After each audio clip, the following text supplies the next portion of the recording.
Boa noite, irmãos. Visitas maravilhosas aqui. Deus esteja falando aos nossos corações com a sua palavra. Amém? Vamos abrir então a palavra do Senhor no livro de 2 Coríntios, capítulo 2. Carta do apóstolo Paulo à igreja de Corinto, capítulo 2.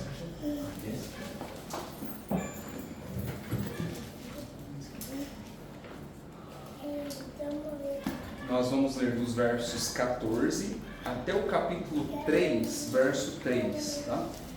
2 Coríntios, capítulo 2, do verso 14 até o capítulo 3, verso 3.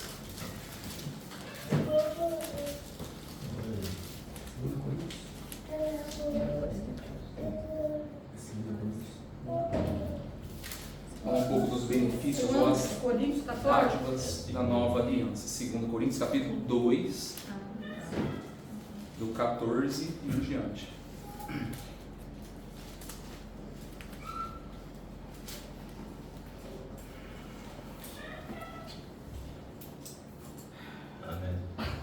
Amém? Amém?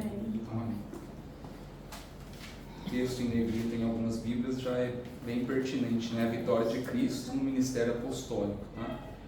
Graças, porém, a Deus que, em Cristo, sempre nos conduz em triunfo e, por meio de nós, manifesta em todo lugar a fragrância do seu conhecimento. Porque nós somos para com Deus o bom perfume de Cristo, tanto nos que são salvos como nos que se perdem. Para com estes, cheiro de morte para morte. Para com aqueles, aroma de vida para a vida. Quem, porém, é suficiente para essas coisas? Porque nós não estamos, como tantos outros, mercadejando a palavra de Deus. Antes, porém, em Cristo é que falamos na presença de Deus com sinceridade e da parte do próprio Deus. Começamos, porventura, outra vez a recomendar-nos a nós mesmos?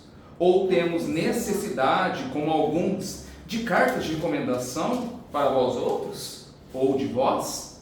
Vós sois a nossa carta, escrita em nosso coração, conhecida e lida por todos os homens, estando já manifestos como carta de Cristo, produzida pelo nosso ministério, escrita, não com tinta, mas pelo Espírito do Deus vivente, não em tábuas de pedra, mas em tábuas de carne, isto é, nos corações. Amém? Vamos fechar os nossos olhos, está orando a Deus?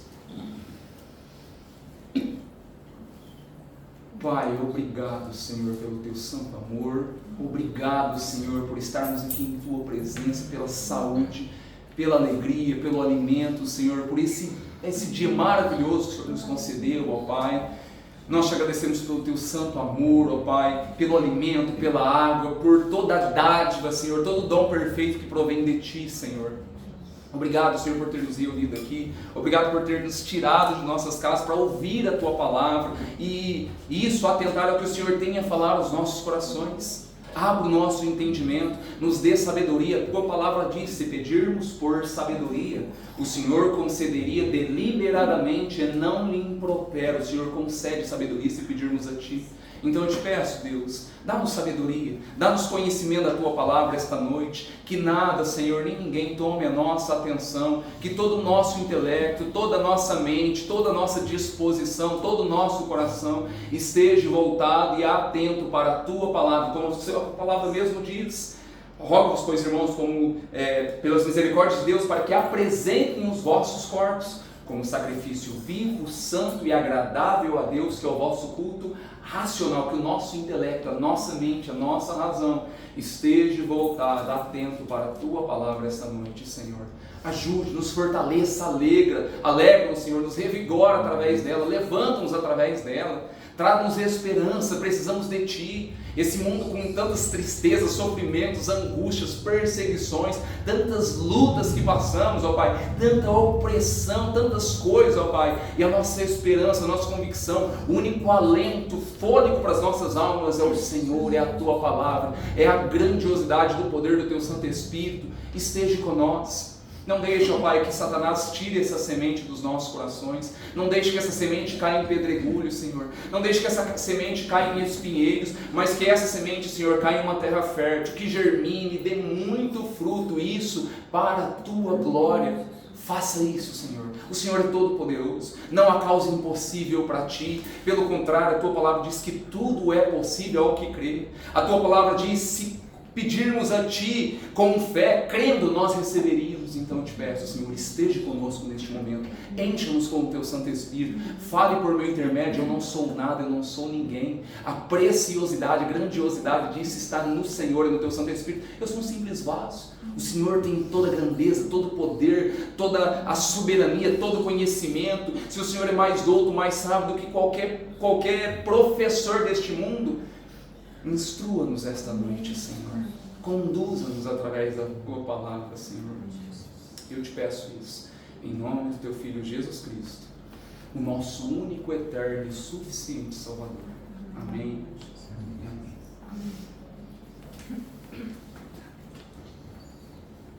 Essa segunda carta do apóstolo Paulo aos Coríntios é mais uma carta pessoal, uma carta mais autobiográfica, tá? Onde Paulo ali, ele vai narrar algumas experiências que ele vai passar. Então ele escreve essa carta quando ele está em Éfeso, tá? Então vou fazer uma breve introdução para que a gente entenda por que ele escreveu essa passagem. Então ele escreve essa carta quando ele estava em Éfeso, e nela ele revela tanto as suas lutas, as adversidades que ele estava enfrentando, quanto às lutas que a igreja de Corinto também estava enfrentando.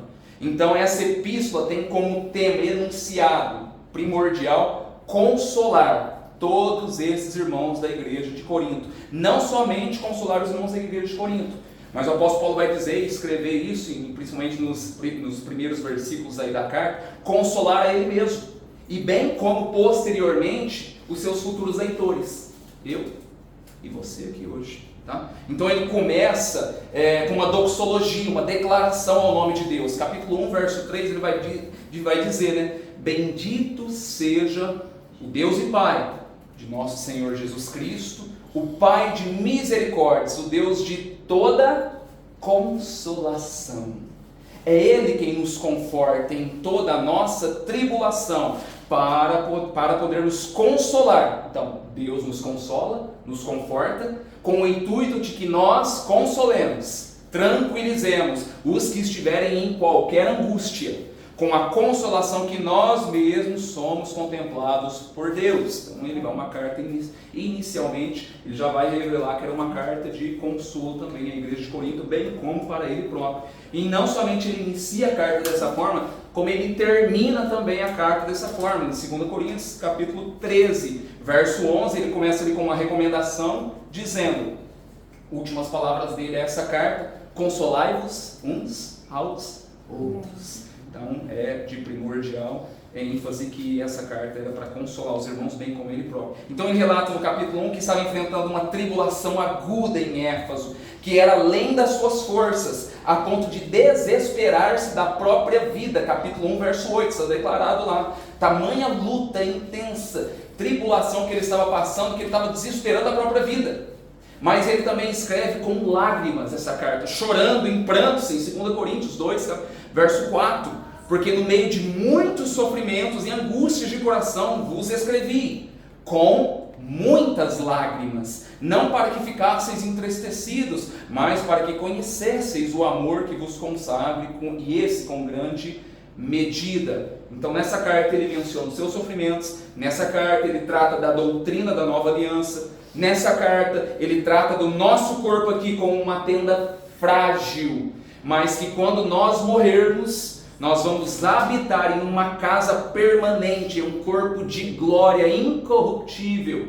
Ele trata das orientações sobre levantar uma oferta aos irmãos pobres da igreja de Judeia. E ele trata da sua experiência também no espinho da carne. Ao mesmo tempo que ele relata também a sua experiência de ter sido arrebatado ao terceiro céu, ouvido coisas extraordinárias que não era lícito nem se referir. Então, essa carta tem um conteúdo muito precioso. Mas esse texto em específico, porém, começa a falar sobre uma das mais importantes doutrinas fundamentais que ele vai citar aqui. doutrina fundamental, primordial das Escrituras, que é a doutrina da nova aliança. E eu pergunto, o que é a nova aliança? O que significa nova aliança? Bom, primeiro ponto, em resumo, a velha aliança, tudo dependia de quem? Do homem. Mas por que você vai falar? Por que tudo depende do homem dele? Por exemplo, quando Moisés desce com as tábuas da lei do Monte Sinai, o povo diz o que unânime para Moisés? Olha só que interessante, Êxodo capítulo 19, verso 8. Tudo o que o Senhor falou, nós faremos. Eles trouxeram a responsabilidade para eles. Moisés desce do monte com as tábuas da lei e o povo unânime responde: tudo que o Senhor falou, nós faremos. Traz a responsabilidade para eles. A pergunta é: eles fizeram? Não. Eles fizeram? E por que não fizeram? Faltou o quê? Faltou sinceridade neles? Faltou lisura? Não. Faltou o poder. Faltou o poder para eles cumprirem o que Moisés estava trazendo ali diante das tábuas da lei. Agora, o parâmetro da nova aliança, tudo, e preste atenção, tudo depende única e exclusivamente de Deus.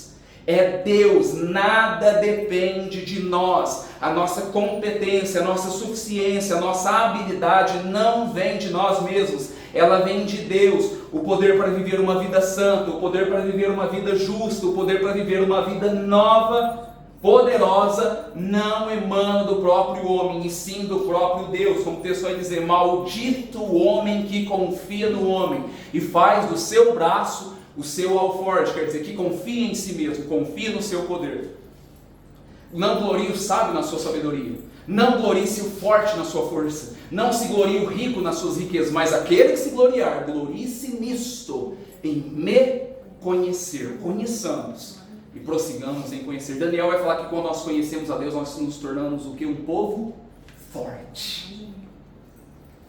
Na velha aliança a lei foi gravada em tábuas de pedra, mas na nova aliança o próprio Espírito Santo registra, fixa isso dentro dos nossos corações, dando-nos poder, dunamis, para viver uma vida vitoriosa, restringir o pecado, acima de tudo, não confiando e não fiando em nós mesmos, nem nas nossas próprias vontades, nem na nossa própria conduta, mas confiando única e exclusivamente de Deus. Então, é sobre esses princípios fundamentais que aqui Paulo vai citar como pilares para que nós venhamos a viver uma vida bem sucedida. Quem disse que eu não vou fazer uma pregação triunfalista aqui? Eu vou fazer uma pregação diante do que o apóstolo Paulo citou aqui. Olha que interessante. Ele vai citar pilares para que nós venhamos a ter uma vida bem sucedida, triunfante, segundo a nova aliança que Paulo trata, vai tratar agora aqui nessas passagens, do verso 14 em diante. Qual que é o primeiro pilar da nova aliança? Quando você vive, adentra, ingressa na nova aliança, você tem a bênção de ter o que? Primeiro ponto, otimismo, confiança, esperança, inabalável, indestrutível. Você não é pessimista, você é otimista. Como você pode confirmar isso? Verso 14, vamos ler aí. Ele diz: graças, porém, a Deus. Percebe aí que entre o graças e o a Deus tem uma conjunção adversativa. Porém, o que é isso? Graças, porém, tem uma conjunção adversativa. A Deus. Ele dá graças a Deus, não porque está tudo bem, não porque ele está de folga, não porque ele tem paz, não porque ele está sem luta. Pelo contrário, o texto vai dizer que ele estava enfrentando lutas além das suas próprias forças. Em Corinto, o seu ministério, o seu apostolado, o seu ministério estava sendo atacado pelos falsos profetas. Ele está sendo rodeado por lutas. O apóstolo está sendo rodeado por problemas e enfrentando crises descomunais. Talvez nós não passamos 15% do que esse homem passou, mas por ele estar baseado, alicerçado, firmado na nova aliança, ele diz confiadamente, seguramente, resoluto: graças, porém, independente da circunstância, independente do sofrimento, independente da luta, independente da dor, graças, louvor, exaltação, porém, a Deus. independente dos dias difíceis, independente dos dias exaustivos, independente dos dias molestos, apesar das lutas, apesar dos desgastes, apesar dos revés, inobstante de como a sociedade, a economia, como seu esposo é, como a sua esposa é, como ele te trata, como ela te trata, independente das circunstâncias, independente das doenças, independente da dor. Mas se você e eu somos um cristão firmado, fundamentado, seguro na nova aliança, podemos dizer seguramente: graças, porém, a Deus, a despeito do problema, a despeito de prejuízos, a despeito da doença, a despeito da crise econômica, política, social que assola o mundo inteiro. Graças, porém, a Deus, seu otimismo, a sua fé, a sua confiança é indestrutível, é estoico. Ninguém pode tirar isso de você. Então, quando você acorda, só o fato de você ingressar na nova aliança, que Deus começou essa obra, e isso, por isso que eu falo, que essa obra é totalmente de Deus. Aquele que começou a boa obra há de completá-la. Não está dizendo que o homem começou e Deus vai terminar a obra. Aquele que começou a boa obra, Deus, através de Cristo, começou a boa obra. O que ele começou? Que obra é essa? Nos salvou através do seu Filho e pelo poder do teu Santo Espírito nos conduz a uma vida santa, reta e justa. Ora, a fé não vem de vós, é dom de Deus, nem de obras para que ninguém se glorie. Eu tenho fé. A fé salvífica, o texto vai dizer que vem de Deus. A fé vem pelo ouvir e o ouvir da palavra. Ao ouvirmos a palavra, o Senhor gera fé dentro dos nossos corações ao ponto de crermos no teu Filho Jesus Cristo. E aí somos salvos. Esse é o primeiro ponto. A sua confiança, o seu otimismo, a sua convicção, a sua alegria é indestrutível, porque não depende de nenhum tipo de circunstância. A sua confiança está em Deus. Esse é o primeiro pilar, se você crê no poder da nova aliança. Qual é o segundo pilar? O apóstolo Paulo vai dizer: se você está fundamentado na nova aliança, você tem sucesso constante. Olha só que interessante, verso 14. Graças, porém, a Deus que em Cristo, olha só que interessante, graças, porém, a Deus que em Cristo sempre nos conduz em triunfo. E olha só, ele não diz que em Cristo alguns momentos somos conduzidos em triunfo. Ele não diz que em Cristo em alguns momentos somos conduzidos em triunfo. E não diz que em Cristo, em determinado período, depois nós não somos conduzidos, depois nós somos conduzidos de novo, e depois nós deixamos de ser conduzidos. Não. Em Cristo, sempre nos conduz em triunfo, ou quando estamos, independente das circunstâncias. Ele não diz que é só umas vezes ou outras, somos conduzidos todos os dias, sempre em triunfo por meio de Cristo. Ou não é somente quando nós somos conduzidos em triunfo, quando estamos com a saúde boa. Nós não somos conduzidos em triunfo quando estamos com a vida financeiramente boa. Nós não somos conduzidos em triunfo somente quando a nossa vida familiar, os nossos relacionamentos dentro da nossa casa, fora da nossa casa, diante da sociedade, está tudo bem, que somos conduzidos em triunfo. Não é isso que ele está dizendo. Não é isso que ele está dizendo. Ele diz: graças, porém, a Deus que em Cristo, sempre, em todos os momentos, a despeito das circunstâncias, a despeito do problema, a despeito do que acontecer, nós somos conduzidos em triunfo.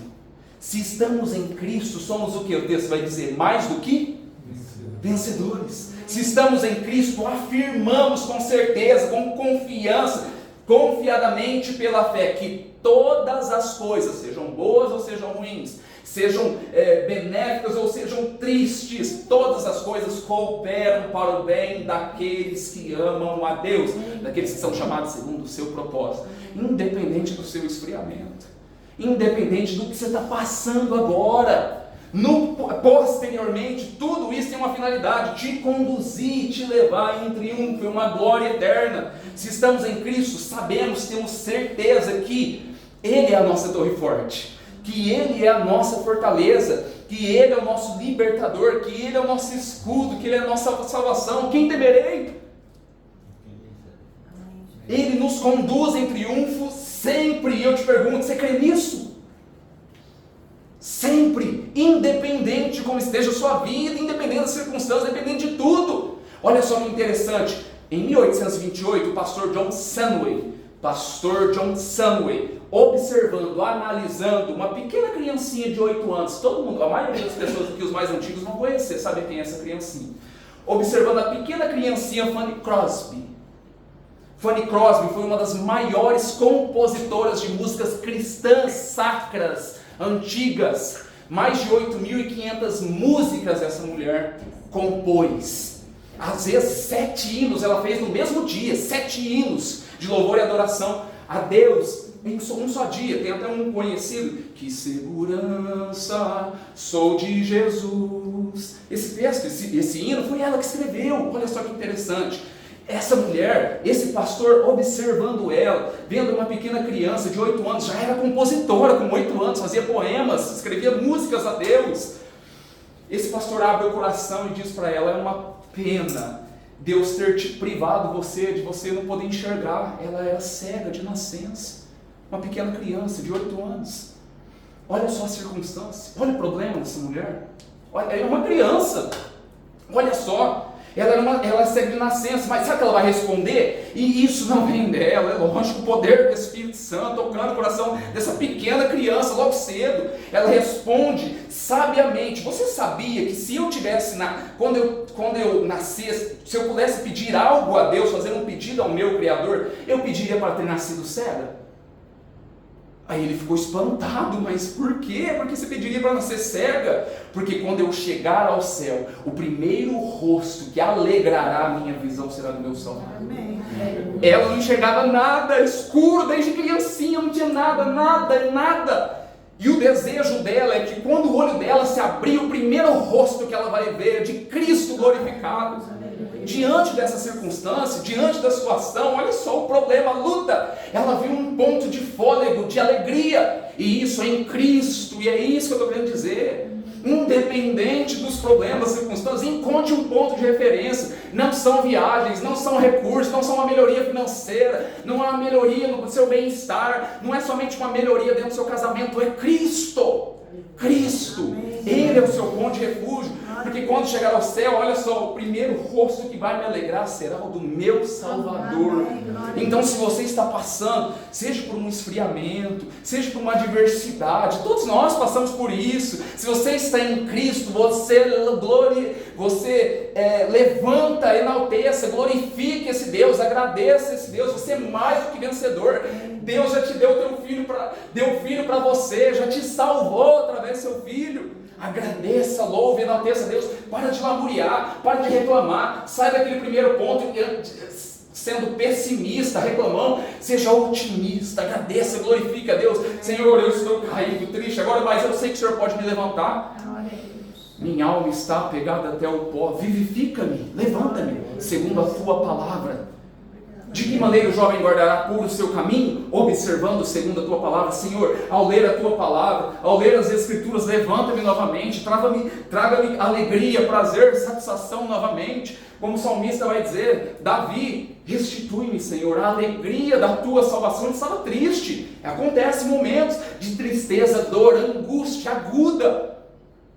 Senhor, minha alma, vivifica-me, Senhor, segundo a tua palavra. Restitui-me a alegria da tua salvação. Sustenta-me com o teu espírito voluntário. Levanta, coloca o teu espírito novamente dentro do meu coração. Enche-me com o teu Santo Espírito.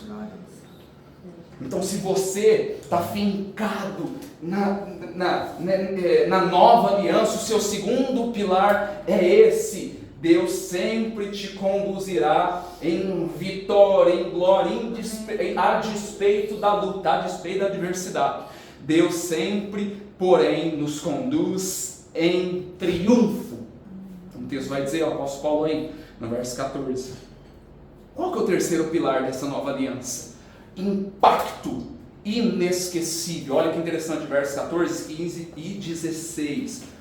E por meio de nós, Deus nos conduz sempre em triunfo. E por meio de nós, manifesta, revela, não em todo lugar, não somente em alguns lugares específicos, não somente em alguns lugares em específico, mas em todo lugar, a fragrância do seu conhecimento, porque nós somos para com Deus o quê? O bom perfume de Cristo, tanto os que são salvos, como os que se perdem. para com esses, cheiro de morte para a morte, para com aqueles, aroma de vida para a vida. Então Paulo aqui usa uma efígie, uma figura simples, comum, conhecida, mas com uma mensagem impactante, profunda. Olha só que interessante. Nós somos para com Deus não qualquer tipo de perfume. Nós somos para com Deus o perfume. O apóstolo Paulo diz isso. Nós somos para com Deus o bom perfume. Não é bom somente é Deus. Então, peraí, tem alguma fragrância aí em nós que não é nossa, que é de alguém, que foi colocada em nós. Porque se Deus é bom e só Ele é bom, nós não somos bons, nós temos um cheiro bom. Olha só que interessante. Nós somos para com Deus o bom perfume de Cristo. Não um simples perfume, mas o bom perfume. Não é somente um azarro, não é um perfume, esse perfume importado, não. É coisa rara, é coisa inestimável. É coisa singular, é coisa exótica, é coisa que o mundo não tem esse tipo de fragrância, não existe, foi colocado em nós. A despeito da nova aliança, isso foi derramado em nossas vidas, colocado em nós. O perfume, interessante falar das características do perfume, o perfume não grita, ele se impõe, ele é notável. O perfume não discursa, ele se revela, o perfume é extravagante. O perfume destaca, afama o ambiente onde se encontra. Impossível não notar a fragrância, o aroma, o cheiro de um bom perfume. Paulo diz que se você está na nova aliança, se você experimenta as bênçãos da nova aliança, se você é essa pessoa que se infiltra em série, com influência, que marca o lugar onde você está, por todo lado que você vai, por onde você chega, você é perceptível, patente, influência sobre você, pelo que? Não porque você tem algo a oferecer, mas é pela presença de Deus na sua vida. É a sua presença, a presença de Deus na sua vida. Não é porque você é forte, não é porque você é bonito, inteligente, não é porque você estudou psicologia, não é isso, não é porque você tem um busto bonito, uns cílios bonitos, não é porque você tem glúteos grandes, não, é pelo aroma, é a fragrância, o cheiro, a grandeza de Cristo. Senta numa pessoa, com uma pessoa, conversa com ela 10 minutos, você vai ver o cheiro que essa pessoa tem, você vai saber se ela é cheia de Cristo ou não. É isso que ele está querendo dizer, é um aroma singular, não é o aroma, esse perfume. É até interessante, Deus me deu isso essa semana, eu estava conversando com a Tainara, perguntando de um perfume e tal, e me veio essa passagem na cabeça, eu comecei a ler, eu falei, meu Deus, nós precisamos exalar esse perfume, nós precisamos disso, e quem está ingressado nessa segunda aliança, que foi dada a nós, isso é conferido a nós, um cheiro, uma fragrância, um valor perceptível que não é de nós, isso não emana de nós mesmos, e onde nós passamos, cria impacto, percepção, isso é visto. Paulo diz que somos perfume tão eficaz na nossa influência, que isso é impossível, é improvável de nós sermos neutros em relação à nossa presença. Você não é neutro, você é visto, você é percebido, você é observado. Ou você tem cheiro de morte para morte, ou você é aroma de vida para a vida. O que é isso? Quando anunciamos a palavra de Deus, seja ela de forma ativa ou passiva, o que é ativa? Pregação da palavra, você vai chamar a pessoa, ler as escrituras com ela, orar com ela, ter um tempo com ela. De forma passiva, sua vida, seu testemunho, o jeito que você anda, como você se veste, como você se fala, o seu temperamento, as suas reações, tudo isso, você é visto, seja de forma ativa ou passiva, você exala o perfume de Cristo. Olha só que interessante, de forma ativa ou passiva. As pessoas dentro da sua casa observam as suas atitudes, as pessoas lá no seu serviço observam as suas atitudes. Posteriormente eu vou falar um pouco mais sobre isso, mas Paulo ele vai mostrar isso. Quando nós anunciamos a palavra de Deus, seja ela de forma ativa ou passiva, quando pregamos o Evangelho de Cristo, esse Evangelho exige de nós uma resposta, exige das pessoas uma resposta. Se elas rejeitam o Evangelho, somos para eles cheiro do quê? De morte para morte. Elas ouviram a pregação da nossa boca, elas ouviram a mensagem, elas viram o nosso testemunho e nossa conduta, mas elas não creram, não aceitaram.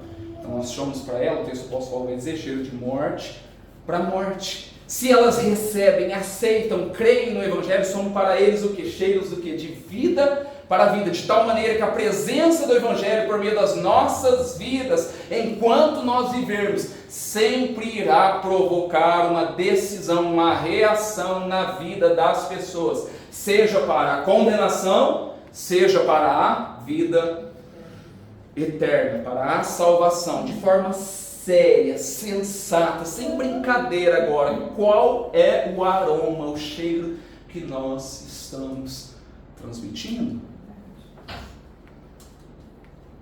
Verso 16, olha que interessante, ainda continuando sobre o mesmo assunto. Paulo vai dizer, ele vai fazer uma pergunta sublime, interessante aqui, profunda, mas ela é retórica ao mesmo tempo. Quem, porém, é suficiente para essas coisas? E eu pergunto, que coisas Paulo está falando aqui? Porque olha só que interessante, verso 16. Verso 16. Quem, porém, é suficiente para essas coisas? Mas que coisa que ele está dizendo aqui?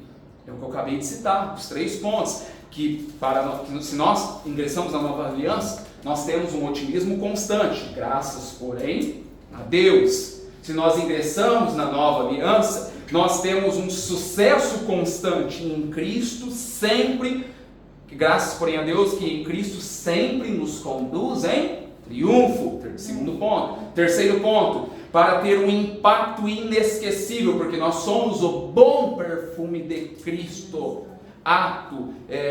atuante no meio dessa sociedade. O apóstolo Paulo vai perguntar, quem, porém, é suficiente para essas coisas? Quem consegue viver assim, de tal maneira?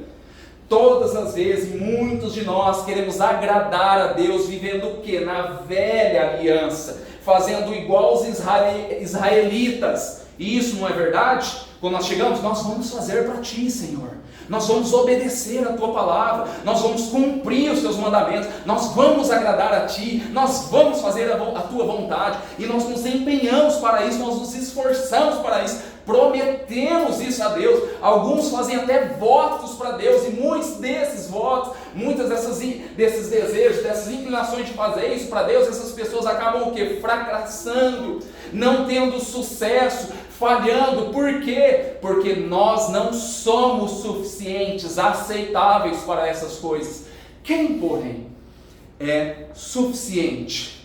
Quantas vezes nós prometemos e não conseguimos cometer tal pecado, que nós não vamos fazer tal transgressão, que nós vamos não cair em tal deslize? Quantas vezes chorando, Deus, eu não vou mais fazer, Deus, eu não vou mais repetir, Deus, eu não quero mais, e você é flagrado nos mesmos erros, nos mesmos fracassos, nos mesmos delizes. E Paulo pergunta, quem porém é suficiente para essas coisas? Quem?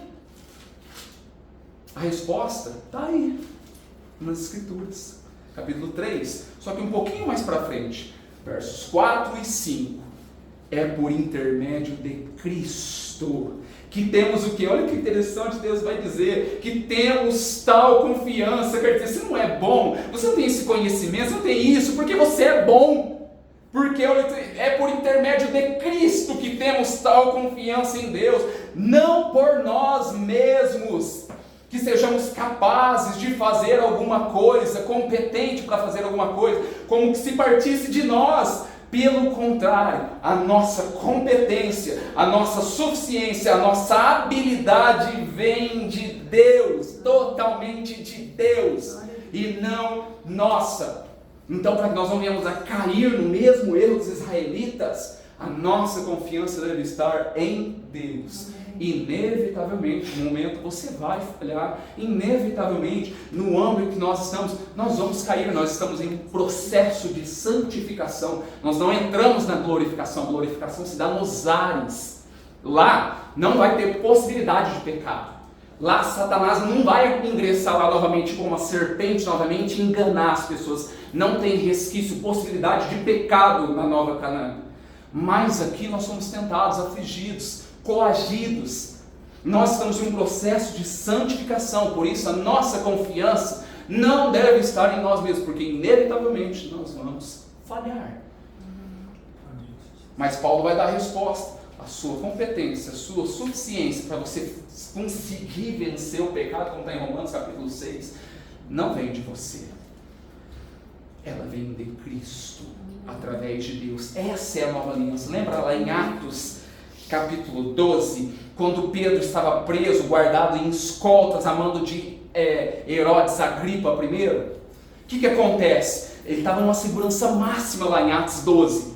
O que acontece? Até que um anjo aparece do céu, tira as cadeias, manda que eles se vestissem, eles saem de portas trancadas. E quando chega na porta do pátio, tinha um portão de ferro lá, em Atos 12, verso 10. E o portão se abre como? Automaticamente. O que é isso? Todos os grilhões, vícios, manias, hábitos, todas as coisas estão arraigadas, fincadas dentro do meu e do seu coração, que você passa essa luta interna e diz: eu não consigo vencer, eu não consigo vencer, e você não consegue se livrar, você não consegue abandonar eles, ou você acha também que isso às vezes é normal, natural, conviver com isso. Quando você descobre, compreende a bênção, a alegria da nova aliança, todos esses grilhões se rompem.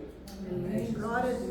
Esses portões de ferro se abrem, você descobre que a sua suficiência para viver uma vida plena, perfeita, íntegra, justa, santa, não vem dos seus esforços, mas vem de Deus. E por isso, o que eu devo fazer? Ore a Deus, clame a Deus, busque a Deus. Senhor, me santifica na Tua palavra. A Tua palavra é a verdade. A Tua palavra diz que se eu pedir o Teu Santo Espírito, o Senhor concederia. Lucas 11. A Tua palavra diz que tudo é possível ao que crê. A Tua palavra diz: pedir e dar-se-vos-á, buscar e acharei, bater e abrir-se-vos-á. O Senhor responde, atende súplicas. O Senhor respondeu Moisés, o Senhor respondeu Daniel, o Senhor respondeu Abraão. Responde a minha oração. Me ajuda nas minhas fraquezas. Me ajuda, Deus. Eu necessito de Ti. Eu necessito de um Salvador. Amém. Clame a Deus. Porque a sua suficiência, a força para você vencer todo esse tipo de grilhão, pecado, cadeia, vem de Deus, através do seu Filho Jesus Cristo. Esse é o terceiro ponto do pilar da nova aliança. Essa fragrância poderosa, que também não emana de você, vem do próprio Deus, através das nossas vidas. Quarto ponto, chama integridade irrefutável. Quarta bênção da nova aliança. Olha só que interessante o verso 17. Porque nós não estamos como tantos outros, mercandejando a palavra de Deus. Antes, em Cristo, é que falamos na presença de Deus.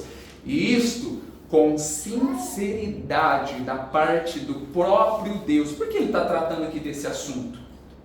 Porque ao mesmo tempo, como eu citei, que ele está escrevendo essa carta, ao mesmo tempo que ele está escrevendo essa carta de consolo, ele está defendendo o seu apostolado, atacado lá na igreja de Corinto.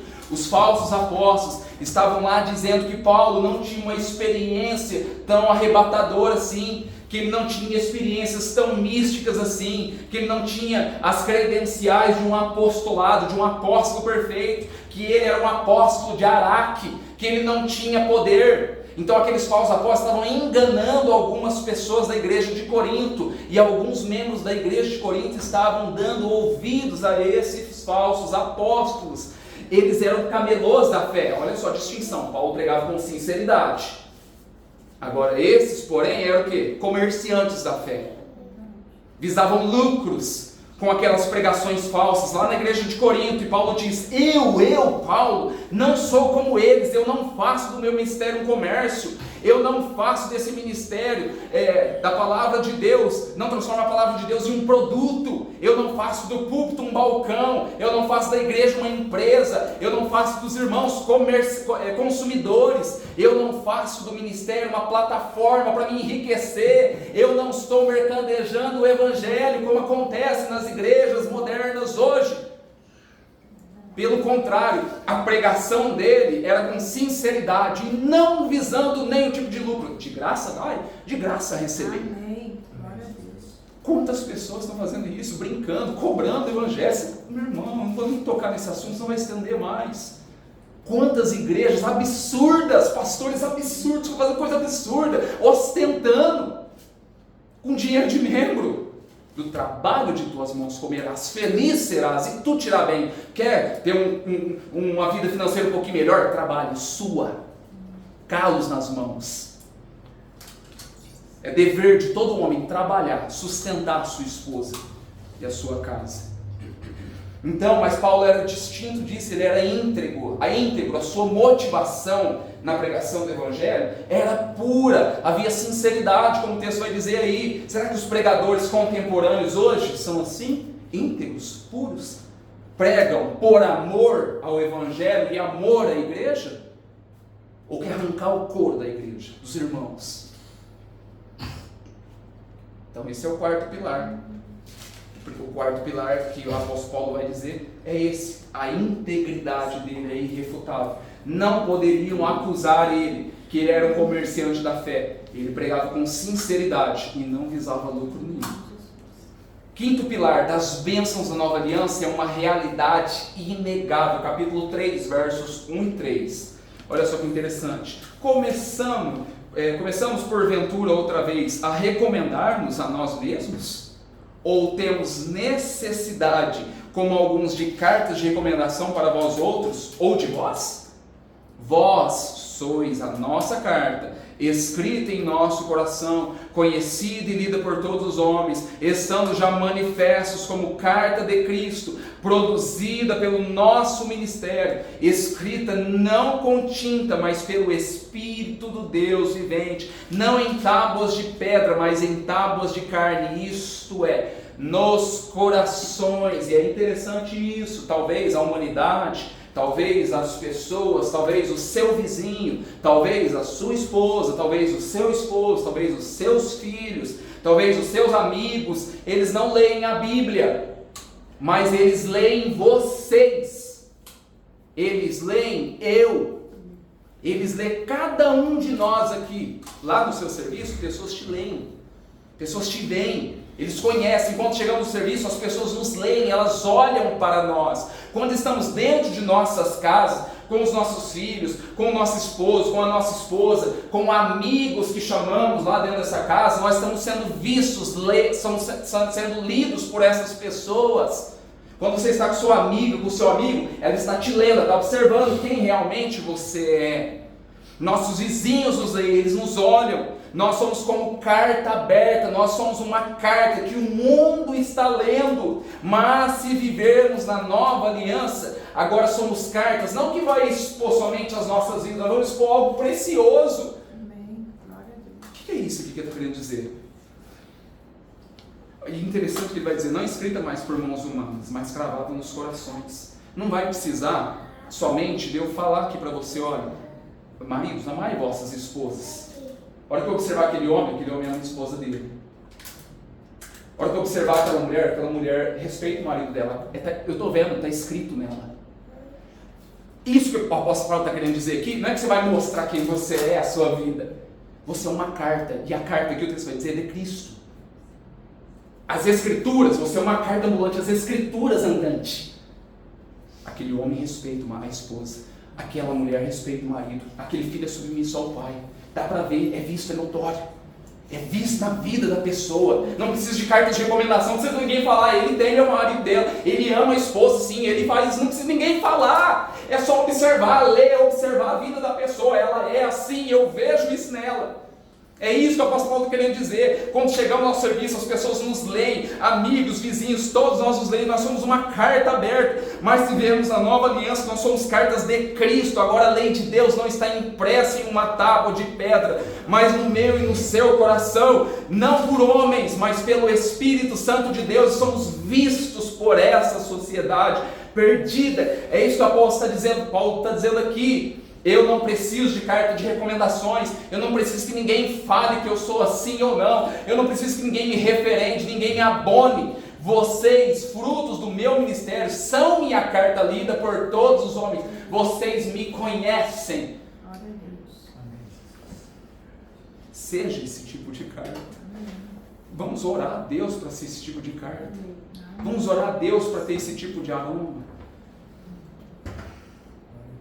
Não com falsidade. Olha só que interessante, por que não com falsidade? Depois de Paulo tratar desse tipo de assunto, olha o que ele vai mostrar aí nos versos 7 e 8, que é bastante interessante. Ele vai fazer um contraste ali da velha aliança e da nova aliança. Se o ministério da morte, gravado com letras em pedra, se revestiu de glória, a ponto de os filhos de Israel não poderem fitar a face de Moisés por causa da glória do seu rosto, ainda que desvanecente, interessante essa palavra, como não será de maior glória o ministério do Espírito? O que é isso? Quando Moisés desceu do monte com as segundas tábuas da lei em Êxodo 34, ele não sabia mais a pele do rosto dele. O que estava acontecendo com a pele do rosto dele? Estava brilhando, a Shekinah da glória de Deus estava brilhando ali sobre a face, sobre o rosto de Moisés. O povo, Arão ali, quando vê, não consegue se aproximar de Moisés com medo da glória de Deus, do rosto dele. O que ele fez? Ele coloca o quê? Um véu sobre o rosto dele, para que todos pudessem o quê? Se aproximar, chegar perto dele. Essa glória da velha aliança, diz Paulo, que era uma glória desvanecente, ela perdia a sua força. Como assim? Olha só no verso 12 e verso 13: tendo pois tal esperança, servimos de muita ousadia no falar, e não somos como Moisés, que punha o véu sobre a face, para que os filhos de Israel não atentassem na terminação do que se desvanecia, do que se perdia a sua força. O que ele está dizendo aqui? Num determinado momento, as pessoas se aproximavam ali de Moisés, quando estava com um véu, só que Moisés ali começou o quê? Descobrir que aquele brilho começava o quê? Diminuir, apagar. Moisés observou isso, aquele brilho começava a enfraquecer, até se perder o brilho. Mas Moisés, ele não queria que as pessoas o quê? Pensassem que ele não tinha mais brilho. Que as pessoas aqui, que ele queria passar talvez uma imagem ali, ainda, né, que ele tinha esse brilho, né, talvez passar uma imagem de espécie de glória também para ele próprio. Aí ele manteve o véu, quando não precisava o quê? Não tinha mais necessidade do quê? Do véu, porque o brilho já tinha se apagado. Então Paulo escreve: você e eu não somos como Moisés. Porque se vivermos na velha aliança, na glória desvanecente, nós vamos botar véu, máscaras, para que as pessoas pensem que nós somos quem nós não somos. Para que pensem que nós somos tão espirituais, sendo que nós não somos tão espirituais. Para que pensem que nós temos uma vida piedosa, mas realmente nós não temos essa vida piedosa. Então ele vai dizer, o apóstolo Paulo vai dizer nesse intuito, sem revelar nossa verdadeira identidade, mas pelo contrário, nós vamos impressionar as pessoas. Essa admiração que vem, não é uma admiração hipócrita, de uma falsa espiritualidade, de um engodo, mas pelo contrário, é pelo poder do Espírito Santo, que não desvanece isso em nossas vidas de forma constante. Glória a Deus. Vai haver determinados momentos que você vai cair, vai falhar, mas quem disse que o Espírito Santo não pode voltar à tua vida, encher o teu coração novamente? O texto Lucas 11, é só ver, é só pedir. Será que a gente ora pelos desígnios, pelas coisas certas, corretas que nós queremos? Será que nós estamos tão cheios do Espírito Santo que não precisamos orar para pedir o Espírito Santo nas nossas vidas, ser cheio do Espírito Santo? Lucas 11, peça, e o Espírito Santo vai ser concedido a nós. Paulo mostra, para não entrarmos nesse caminho de falsidade, nós não somos como Moisés. Mas qual é a solução? E todos nós, verso 18, com o rosto desvendado, contemplando como por um espelho a glória do Senhor, somos transformados, moldados de glória em glória, na sua própria imagem, como pelo Senhor, o Espírito. O que ele está querendo dizer aqui? Eu não preciso de véu, eu não preciso de máscara. Agora temos uma glória que não é desvanecente, sim permanente, perpétua, até a volta de Cristo. O rosto do Senhor nas nossas vidas, somos cartas ambulantes. O rosto de Moisés representa a velha aliança, o rosto de Cristo representa agora a nova aliança. Quando eu olho para o rosto de Cristo, esse brilho nunca vai se apagar. Quando olhamos para Ele sem máscara, o Espírito Santo vai trabalhar em mim, na minha, na sua vida, e nos transformando de glória em glória, para que sejamos uma pessoa parecida com aquele irmãozinho lá, não, parecida com Cristo. Sede meus imitadores, o apóstolo Paulo vai dizer, como eu sou de Cristo, porque esse é o verdadeiro finalidade, o projeto de Deus para as nossas vidas, nos transformar na imagem da glória, do Rei da glória. Para que isso aconteça, nós precisamos sair da velha aliança, parar de viver de aparências, confiar nas nossas próprias forças. e viver dentro da nova aliança, desfrutar das bênçãos da nova aliança que está em Cristo. E a pergunta que eu termino é: quem, porém, é suficiente para estas coisas? A nossa suficiência vem de Deus. Então, todos os momentos, todas as circunstâncias, tudo que você vier a passar, Senhor, a minha suficiência vem de Ti. Eu não consigo, mas contigo eu sou mais do que vencedor. Amém? Que o Senhor esteja nos fortalecendo, falando nos nossos corações. Essa experiência que o apóstolo Paulo vai trazer. Interessante que ele estava passando por uma luta intensa, vai escrever uma coisa preciosa dessa: desfrute das bênçãos da segunda aliança, glorifique a Deus, você é mais do que vencedor, independente do que você está passando. Ergue os seus olhos e clame a Deus. Amém? Vamos fechar os nossos olhos e estar orando a Deus?